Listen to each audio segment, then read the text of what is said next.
Diyan ginagamit yan sa ano ah.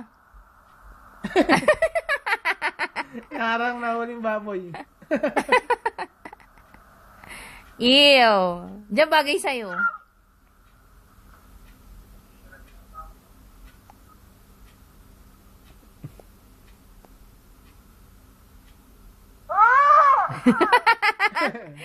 Ano ba yan?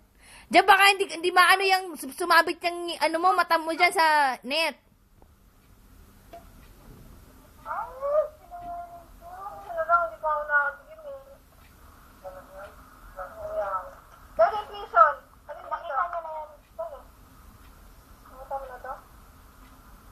Ano yan, Nipeng?